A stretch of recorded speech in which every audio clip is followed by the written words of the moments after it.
This morning, our meditation, time together before our fellowship momentarily, will go to this particular topic, on duty. And what is this duty? And when we talk about duty, as believers, as Christians, we have responsibility. And when we talk about responsibility, it also coupled with commitment and dedication and time and things that God wants us to do, especially as believers of God. And in this on duty, we are specifically discharging our Christian duty. Meaning we're believers. We're not just parishioners. We're not attenders. We're not part of this group. But we are believers of Jesus Christ, and we have this wonderful duty. And our passage will be highlighted from this Romans chapter 13, verses 1 to 11. But before I start, I remember while doing this material, there was this one story way back long time ago. It's World War I. World War I, just imagine, there was a certain British soldier in who was so distraught with the war that he deserted. He embraced that calling to go there to war, but because of that severe situation, he decided to desert that place and went on his way. He tried to find his way to the coastline so that he could catch a boat and make his way back to his homeland in England. This is true to life story, by the way. And in the darkness of that night, he stumbled on a road sign. And it was so pitch black, and he was so lost with his direction. This week, we've been trying to navigate ourselves to be familiarized with what is north, what is south, and what is west. And it is so as this soldier, he was lost. And he had no idea where he was and what the sign said. So what he did is he decided to climb the pole. And when he got to the cross beam, he held on to read the sign. And taking out a match to lit the fire, or the situation, because it was too dark, and he looked directly in the face of that sign, and that is the face of Jesus. And what was that sign? He had climbed an outdoor crucifix. There's no image of Jesus there, but during those times, it's really present. The face of Jesus, in a sense that our part of our culture, he was stunned by what he saw, and he realized the shame of his life. Because according to the article, he was back in England, a believer of the Lord Jesus Christ, and committed to go to war. And he was looking into the face of the one who had endured it all and never turned back. And the next morning, that soldier was back in the trenches, and that soldier remembered that he had a duty to discharge, and he was part of an army, and that army was engaged in conflict with a determined foe. And he had a duty, and that he responded accordingly. Our passage this morning, brothers and sisters, will align ourselves to the duty that we have as believers of the Lord Jesus Christ. While you're sitting, I'll be reading this duty. And do this understanding the present time.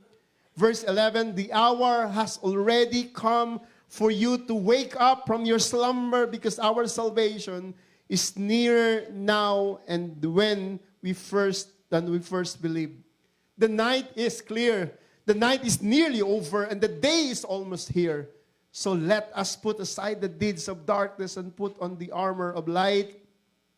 And reading verse 13, let us behave decently, as in the daytime, not in carousing and drunkenness, not in sexual immorality and debauchery, not in dissension and jealousy.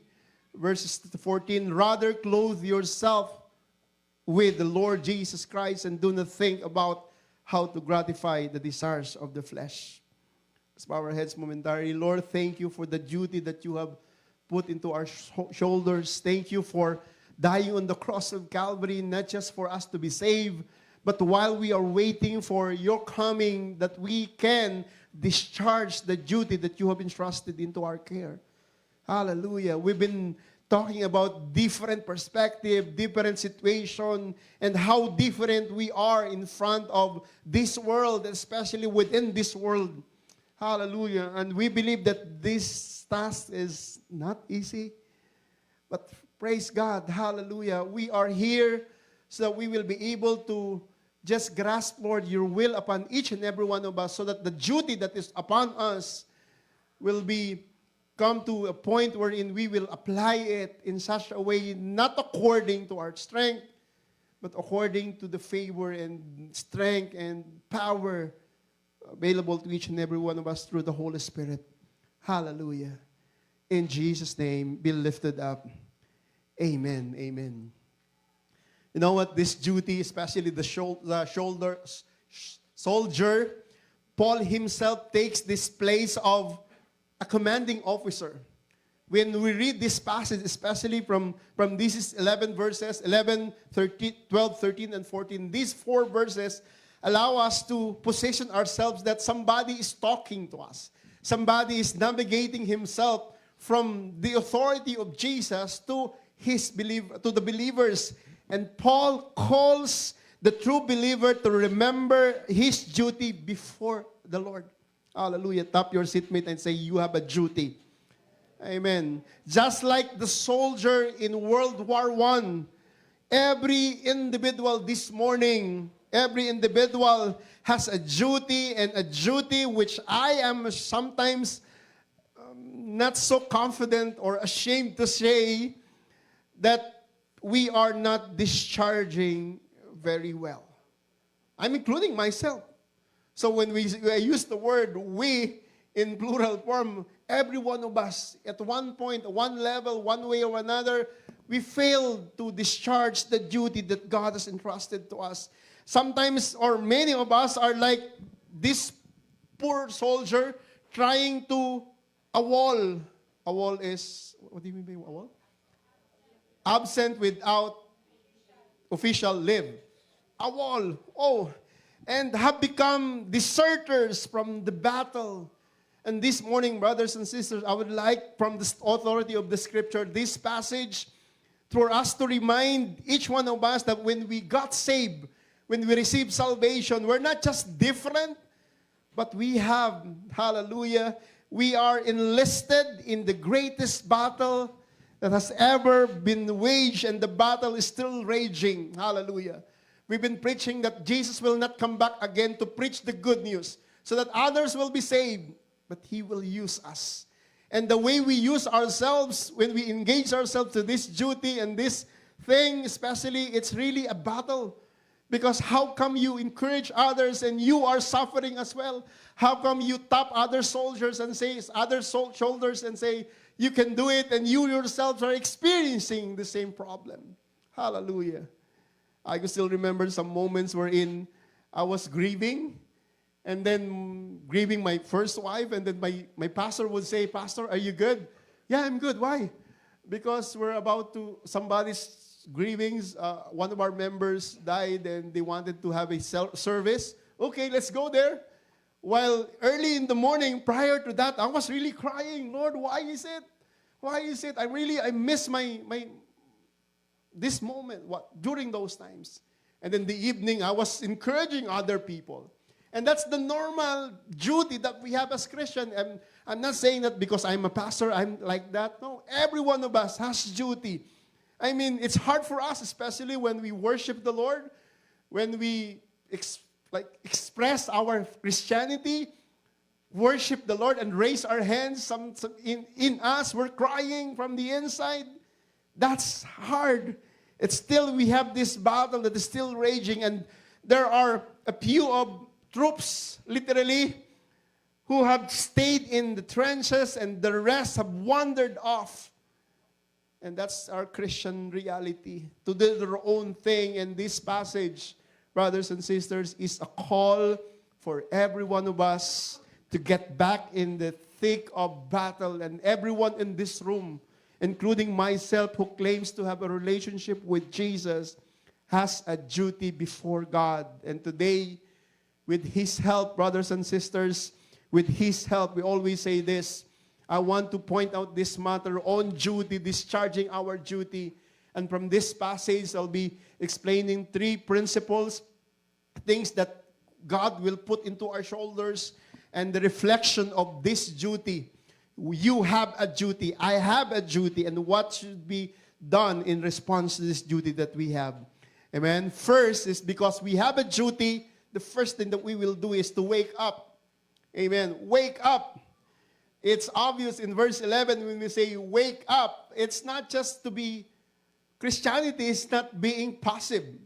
You know, passive, it's passive. You can't, even in this, when you see this speaker, there are 2 types of speaker.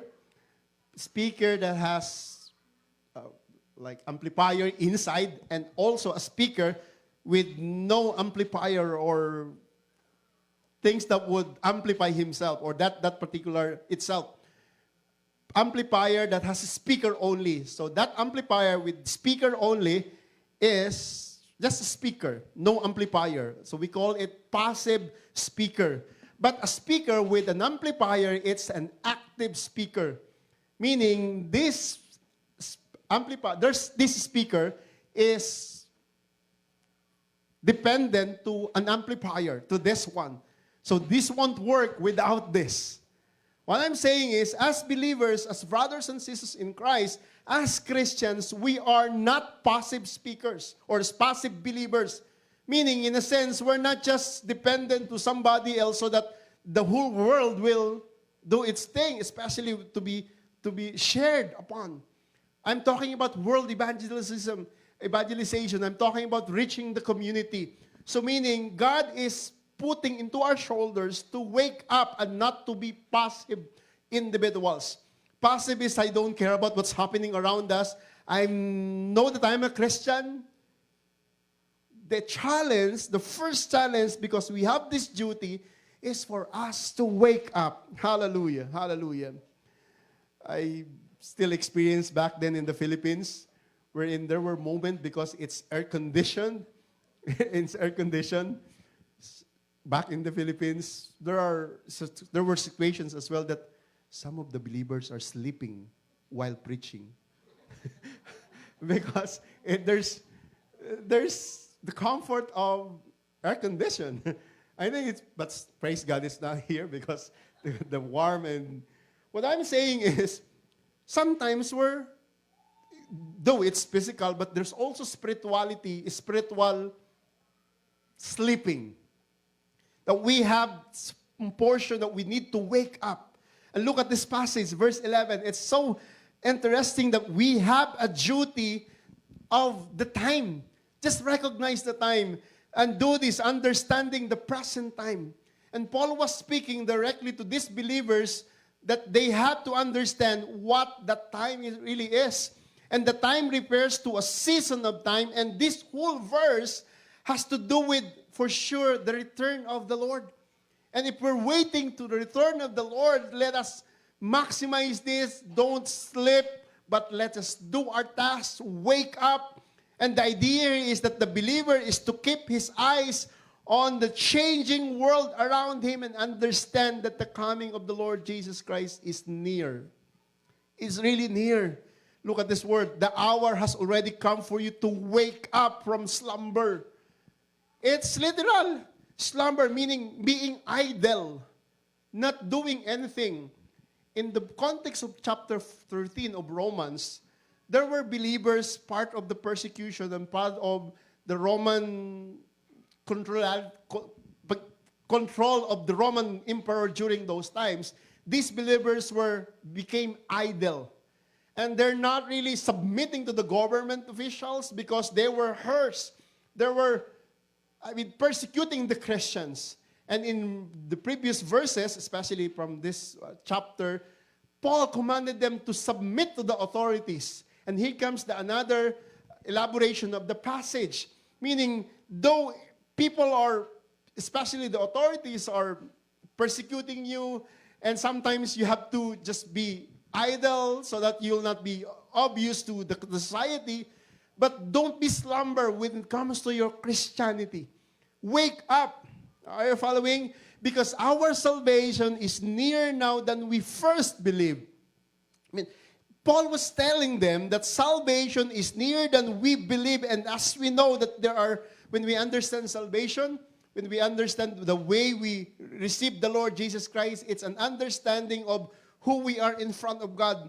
The advice given to us especially is to just understand that we need to be active when it comes to salvation. People are suffering. People are without Christ. Even, it's not on the screen, I'm just being reminded of the truth, especially not just in North America, US and Canada and even Mexico and neighboring continents. People are really worshiping the Lord. People are embracing their identity as well as their recognizing of who God is.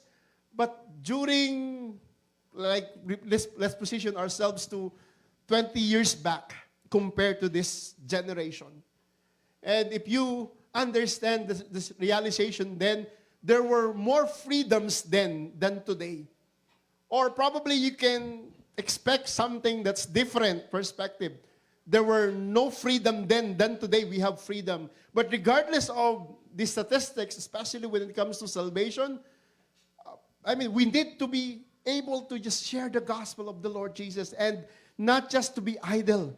Hallelujah. Not just to wait for Sunday, not just to come here, but also include ourselves or position ourselves to the point wherein we think of other people. We think of other individuals, your neighbors, your co-workers, your family members who are not yet born again. Amen? So that we will be able to share the gospel with them. Look at the time in reference to salvation. I was mentioning about that because our salvation is nearer now. Not just we have that responsibility to recognize that there's this time that Jesus will come. But from that word, that praise, because our salvation is nearer now than when we first believed. Meaning, during the writing of this Romans, Paul already recognized the redemption of the time. Meaning, make the most out of it. People were embracing Jesus Christ. People were turning to Him. And that's the opportunity for us to really share the gospel with Jesus. And he tells that the time for slumber has for sure long since passed. It's a time for it's high time. It's a specific time that has arrived, and too many of the people of God are for sure before we're sleeping on the job. But today, hallelujah, let us wake up and share the gospel of Jesus Christ. Let us not just pray that somebody will use God will use somebody to reach our community. Let us pray that God will use us. Use you, use myself, use every one of us. Amen? I believe that God will not send somebody in our location. Or probably He would. But in our different status as children of God, as child of God, we have that responsibility to be the light so that we can be able to wake up and be that instrument and be a different individual to share Jesus and salvation with the people. Amen? Hallelujah. God is telling us that the time to sleep has for sure passed. And now is the time to be active in the business of the Lord. Amen. Hallelujah. And His words remind us that there is an urgency to the things of God. Hallelujah. I watch multiple reels in Facebook about sharing the gospel in the end times. And people would say, turn your life to Jesus. And they would respond. They would respond to such a way that they will say, I'm still waiting for time for my family to get settled, and I will follow Jesus. I'm not yet time. I don't think so. But I believe when it comes to salvation, we don't know what will happen next. But I think from the authority of the Scripture and from the testimony, what we're reading right now, salvation is nearer now than we first believed. Hallelujah. Oh, praise God. And when we talk about this, I mentioned a while ago that if you are planning to tell your neighbors about Jesus, the time is now. Not tomorrow, not next year. The time is now. If you're planning to tell your coworkers, your friend, the time is now, because may we recognize the crisis of the hour and dedicate ourselves to being all God wants us to be, especially these days.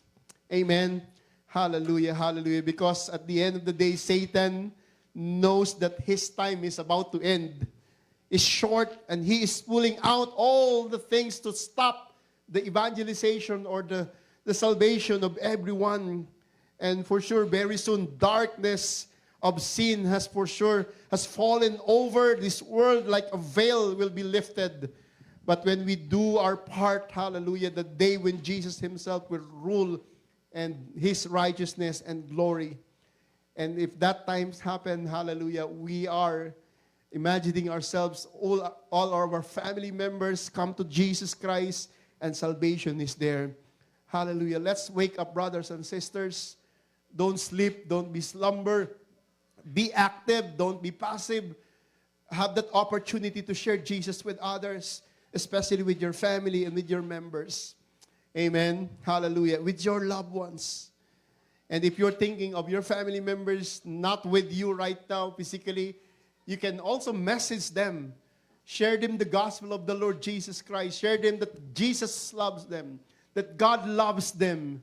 Hallelujah. And I believe that that simple word will cater in not just an emotion, but something that would for sure reflect their lives. Yes, hallelujah. And they will entertain salvation and the gospel of Jesus through that simple text. Hallelujah. You can say, God bless you. You can say anything that God wants, God plans perfectly in your life. Or you can say that, I pray that God will bless you. I'll pray that God will sustain you. God bless you, and things like that. Hallelujah. Wake up. Amen. Hallelujah. Secondly is dress up. Oh, hallelujah. What is dress up? In the sense of verse 12, dressing up, this is the duty that I've been preaching from this series since day one of this message. First Sunday of November. Dress up is verse 12 illustrates our status before the Lord.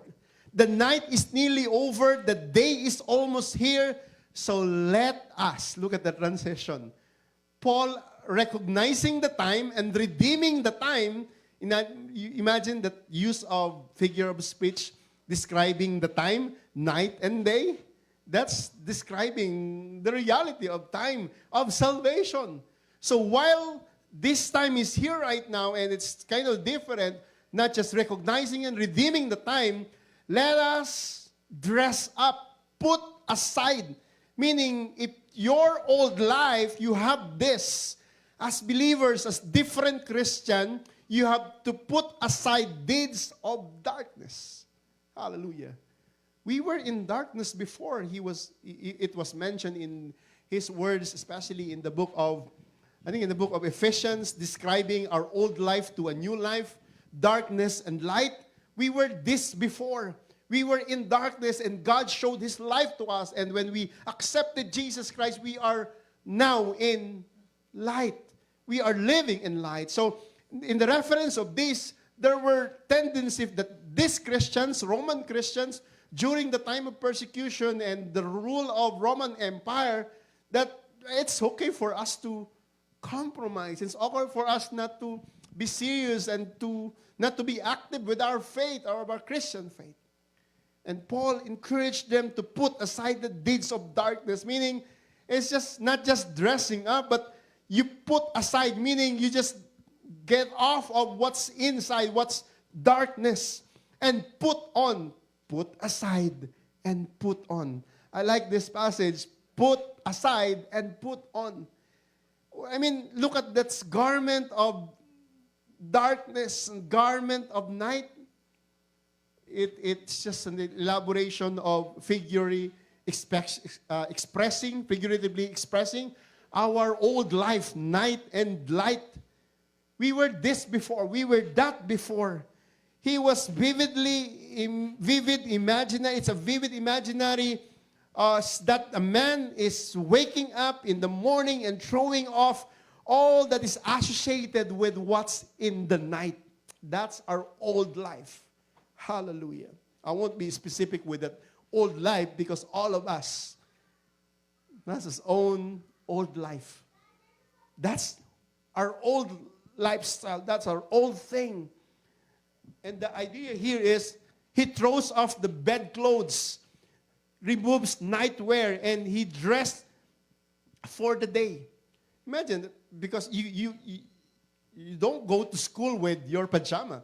Though sometimes in OPHS, there's a pajama day wherein you go with your pajama, right? But it's not typically normal that you go out with your sleeping clothes. You don't go to co-op or you're going to go to work with that night clothes. So meaning you dress up properly. And as believers of the Lord Jesus Christ, He is putting into this perspective that we are new creators. I mentioned last time that I will be mentioning that one in 2 Corinthians chapter 5. There's a portion there that Paul explained that we were then before.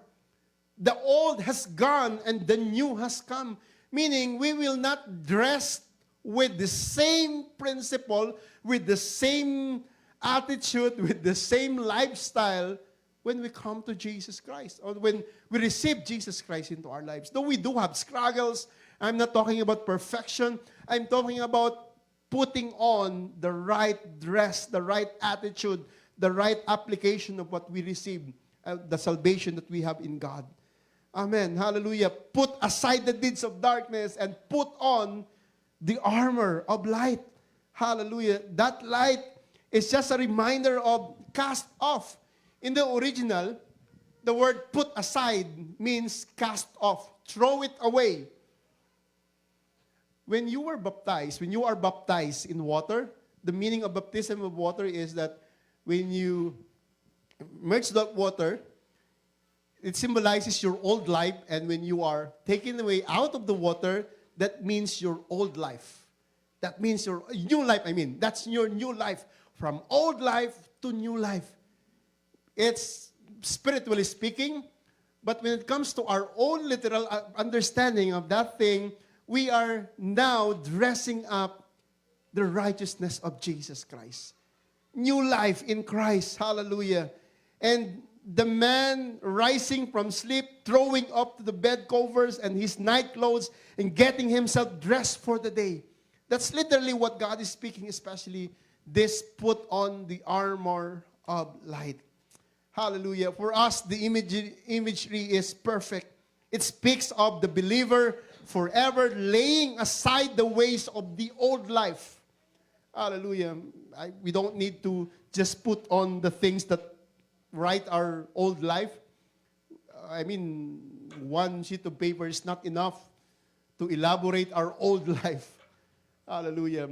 Back then, when I was still young, we were oriented of Sunday school. I grew up in a Sunday school, and I could still remember my Sunday school teacher would say that when we go to heaven, we will line up. I don't know if you were taught by that. And then there's a big television. It's a Samsung television. It's a big television, and it will be shown there all your secrets. Have you received that? All your secrets, your lying, your bad habits. So we were kids, and we're so scared, and so let's do the right thing. I've grown up with that kind of teaching. Wow, so nothing is hidden before the Lord. Nothing is hidden. Even in our own little secrets, nothing is hidden before the Lord. But what is good here is that, amen, when we go to heaven in the presence of God, God will not look our sins or our mistakes. Hallelujah. God the Father will see Jesus Christ in our hearts, and we will enter heaven because of Jesus Christ. We accepted Jesus Christ as Lord and Savior. Not we're perfect, not because you're not part of worship team, because you're not giving your tithes and offerings, or or you're giving your tithes and offering, but because we have Jesus in our hearts. And in response to that reality that we have Jesus in our hearts, it's always good to respond in such a way that we will put or live our lives with the proper dress or attire. Hallelujah. Hallelujah. And this is not our journey here in life, especially our Christian duty. We're not just to pretend that I'm a Christian. We don't need to put some Jesus t-shirt and I'm a believer. That's good as well, a good testimony. But our simple action and a simple way of expressing not our old life, but a new life in Christ. Probably if you're gracious, if we are smiling always, we have the peace of God, people will know that. Hallelujah. And we have that our perspective that we are dressing properly before the Lord. Amen. Hallelujah. God's idea of Christian life is one total commitment and dedication. Dressing up properly. Hallelujah. And it's sad to say that most Christians, including myself, that see Christian life as one of compromises. They honor God over here while doing as they please over there. And that's different. Don't embrace your old life. Embrace the new life into the light of Jesus Christ. And this cannot be. Hallelujah. Because God's command is for our total commitment, and once and for all, we embrace that. Hallelujah. So that's why there's always this challenge and message from the scripture, not giving sermon to you, even sermon to me. I am beneficiaries of this message, that God wants us to really dress up in such a way that that duty that God is putting into our shoulders is really serious. Amen. And it's always good that people will notice that we are serious with our relationship with Jesus Christ. Amen. Dressed up properly, not just wake up, but dress up as well. Hallelujah. Wake up, dress up, and finally this morning, before our fellowship, hallelujah, what do you think this? Wake up, dress up. From verses 13 and 12 to 13, it is line up. Please line up. This is not lining up to the buffet table later on. But it could be possible. The word line up here is let us. I think we've been reading this portion a while ago, the word let us. In verse 12, just quick, this is verse 13. But in verse 12, you see as well the word there, let us. You see, let us put on. Meaning, from that perspective of chapter 13 to the preceding verses, and even to this verse 11, 12, and 13, the encourage is, let us. Paul was encouraging to do the right thing. And when you say lining up, we have this responsibility to have that, to walk in such a way with honesty and to really behave decently and properly. Let us behave decently. This is not just about to dress up, but really behave. Right? Hallelujah. Not just Paul commanding them, but including himself. Hallelujah. For sure, every one of us is prone to mistakes and prone to things that's our old life. But when we read the scripture without selection, sometimes we used to do our devotion with promises of God, with things that will enlighten us, but things that will require us to righteousness. I don't really like, that's good. And sometimes we choose messages as well. There were times wherein I would like just to be encouraged with the promises, victory, but when it comes to turning away from sin and embracing righteousness of God, it's sometimes, God bless you, Pastor. Next slide or next live streaming. Back then, especially during COVID time and pandemic, it's online, the service. And it's so sad because members are not really into live streaming. But when I try to open live streaming of other churches, and I see members there watching, and the message is about the promises of God, And in that church, our church, the message is about staying true to the call of God. Meaning there's this responsibility. Are you following? Meaning sometimes we're selective of the message that we would like to receive. If that pastor is preaching against sin, I'll just give it to the pastor. I'll just give to the church. I'll just attend, but don't talk about sin or don't talk about righteousness. And that's not really good. That's not church as well. Hallelujah. What I'm saying is, when we line up to this duty that God has entrusted to us and put into our shoulders, we are required to do and behave properly. We behave decently as in the daytime. As in the daytime, meaning not in the nighttime, not in the sleeping or slumber moment. Hallelujah. We are to live an outward life that is consistent with who are we, or we say we are in the inside. Meaning when we say we're different, we're Christian, we have to behave as well, and people will notice how we behave. Can you still say amen? Hallelujah. Not in carousing and drunkenness. Hallelujah. Not in sexual immorality and debauchery. By the way, during those times, Paul was not selecting these words because their members are doing this or Roman believers were doing this. No.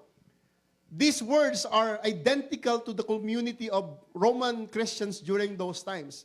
Because Romans, they were accustomed with a lot of secular during those times. Worship, idols, and sexual immorality. Not just in the book of Romans, also in the book of Corinthians, 2 Corinthians as well, and some other epistles of Paul. So he was particularly inclined to this straightforward application, not in carousing and drunkenness, not in sexual immorality and debauchery. Meaning, if you have this duty, you have to wake up and you have to dress up properly. And when you go out, you are lining yourself to the ways of the Lord and the things of the Lord. There should be no pretense in ourselves. If we are saved, we should live as though we are saved. That we are Christian. Amen. And we are to be sure that our practice, let me repeat this statement, we need to be sure that our practice matches our profession. That our practice matches our profession. We are Christians and our attitude is Christ-likeness. Amen. Not with these things, sexual immorality, drunkenness, debauchery, not in dissension and jealousy. Hallelujah. Hallelujah. And we should be like an open book to all. Hallelujah. At us and see how we live. Nothing is hypocritical. Nothing is hidden. Just as like it is open and honest and pleasing to the Lord. Hallelujah. I mean, let's look at the word, let us. I'm including myself. No one is exempted. Every one of us. I mean, it was highlighted there, this duty, not just to be honest, decency, but also to live and walk in holiness. Walk in holiness. Oh, hallelujah. And this is an understanding of the word carousing is rioting in the original. Chambering, drunkenness, wantonness, strife, envy. These are mentioned in the book of Galatians as well, chapter 5, the acts of the flesh. It's part of it. It's acts of the flesh, meaning these are old life, our old life, and God wants us to really embrace newness. Verse 14, look at the transition. Rather, clothe yourselves with the Lord Jesus Christ. Let us walk in honesty. Let us walk in holiness, and let us walk in, I like this one, humility before the Lord. Clothe yourselves with the Lord Jesus Christ. As we line ourselves to God's perspective, we are positioning ourselves to walk in humility. And while we are waiting in this world for the Lord's return, we should be careful that we act the right way. Right way. Hallelujah. I mean, we were placed into Jesus at the moment of our conversion, meaning we are identified with Jesus because we're Christian, Christ. And we understand that we are living our lives in such a way that it patterns the lifestyle of Jesus Christ. Clothe yourself with humility. Amazing. Embracing that. And we are told to make not, you understand, verse, do not think about how to gratify the desires of the flesh. Meaning, not just for our flesh to be provided with satisfaction. It's thinking of ourselves. Look at this one. Still thinking of ourselves. But clothe yourselves with Jesus Christ. Thinking of others and not of selves. It's a complete comparison and contrast, this statement. Hallelujah, hallelujah. Long as we live in this world, there will be within us a pull toward the world, especially. Hallelujah. But God's plan for each one of us is to really position ourselves, line up to the perspective of embracing the truth of God. When we allow our minds, our hearts, and wills and emotions to rule our lives, for sure they will make provisions for the flesh. When we think of ourselves, me, myself, and I, that second praise of this verse 14, we will for sure follow our own thing.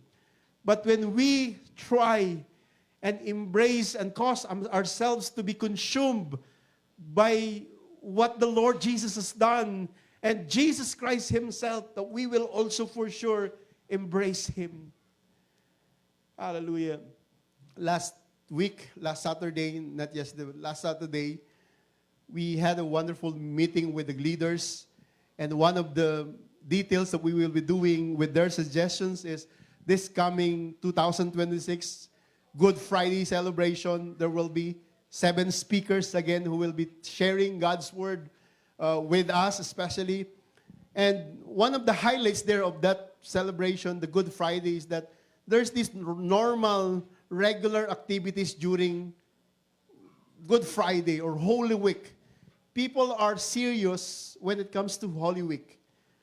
Even those people who were not really into church, they are going to church. Not just Christian church, but all over the world. Church in context. But after Holy Week, they're gone. Back to their regular. So because it's Holy Week, let's just be holy. And then after Holy Week, let us just be ourselves. Meaning this time is for the Lord, but this time is for ourselves. Are you following? The more that we put ourselves, especially consumed with the things of the world, we are just putting God as an option and doing things as part of it. But if we embrace Him, everything that we do is for the Lord. We are clothing ourselves with the Lord Jesus Christ. I mean, in the language of Paul, most of his verses align with this principle that you do everything for the glory of God. Even when you go there, you're not doing it for yourselves. You're not doing it for your own satisfaction. You are doing it for the Lord. Meaning you are clothing yourselves with who He is in our lives. Even when you treat your spouse, when you treat your loved ones, when you treat your neighbor, when you treat somebody else, a cashier or a worker, when you treat other people, hallelujah, you are doing that for the Lord. When you are working, nobody's looking at you. You are doing it that for the Lord.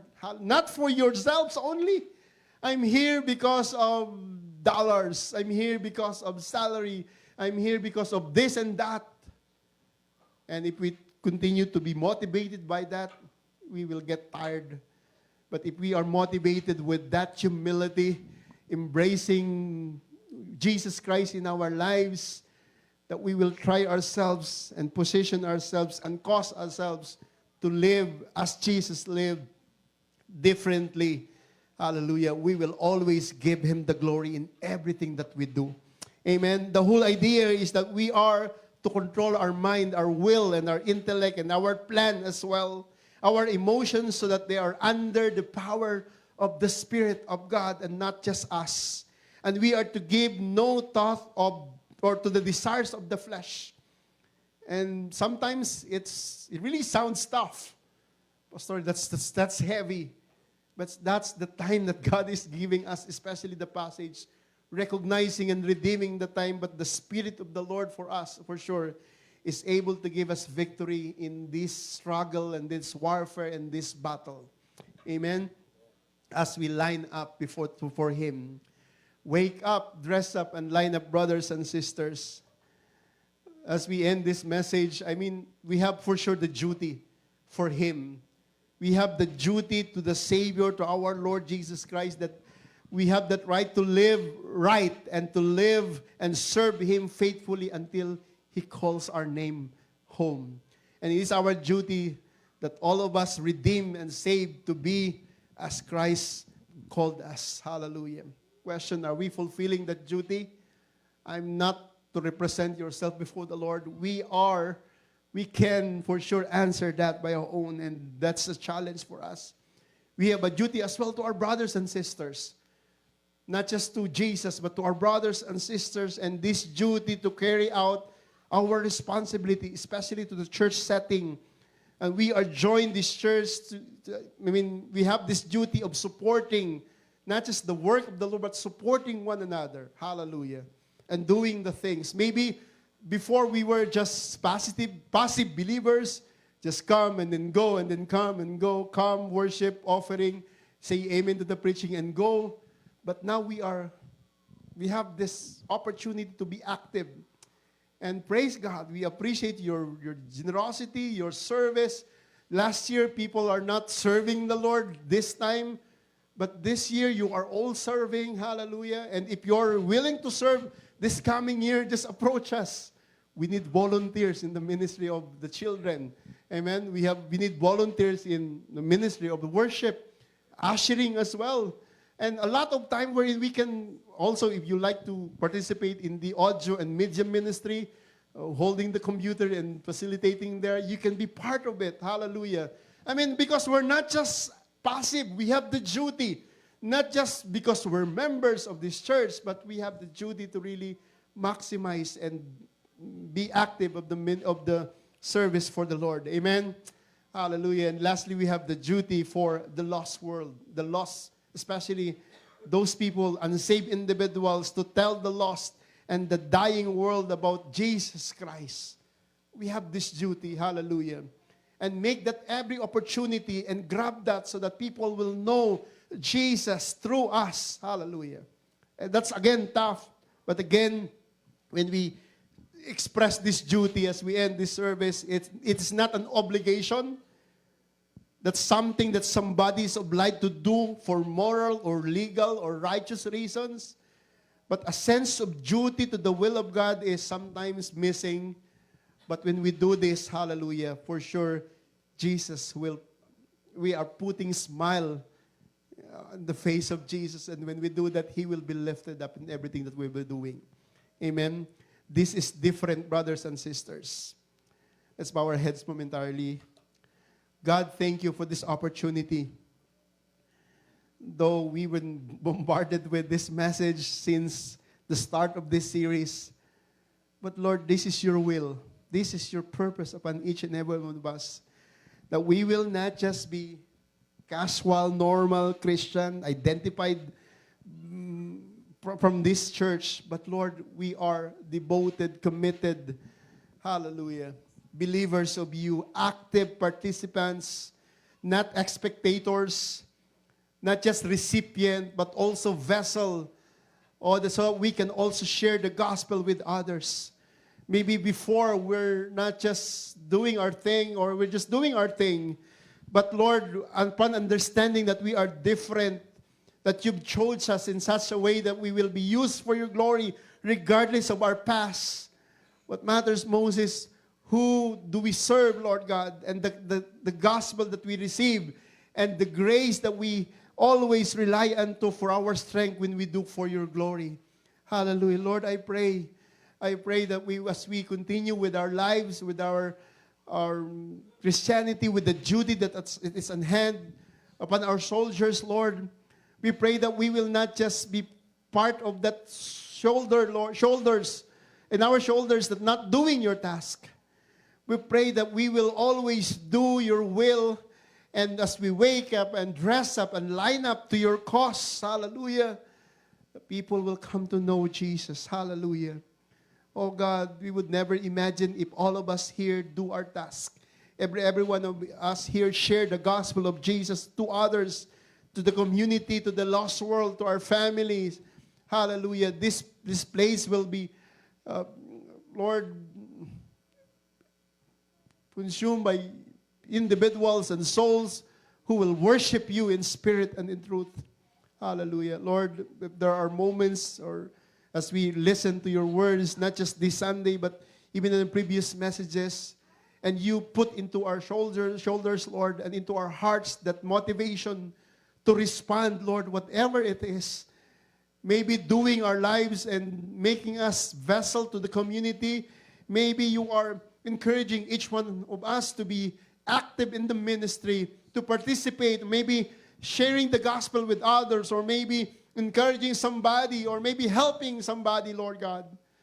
Oh, hallelujah. Let it be, Lord, in Jesus' name. We pray that the cunnings or the ways of this world will not be the hindrance, so that this devotion will fade away momentarily. But we pray that the Holy Spirit will guide us, so that it will for sure prolong and continuously be doing these things for your glory. Hallelujah, hallelujah. Not just because of this, we have this topic, we have this series. Whatever it is that you are responding, you are allowing us to do, Lord, let it be, Lord, in Jesus' name. Let it be in Jesus' name. And by your help, Lord, that we will not just wake up, dress up, and line up, but we will do your will and discharge our duty as believers. Hallelujah. Not for some others' attention, but for your glory. That for your glory, that for your attention only, Lord God. Hallelujah, hallelujah. Bless every commitment this morning, and we will just give you glory. Hallelujah, hallelujah.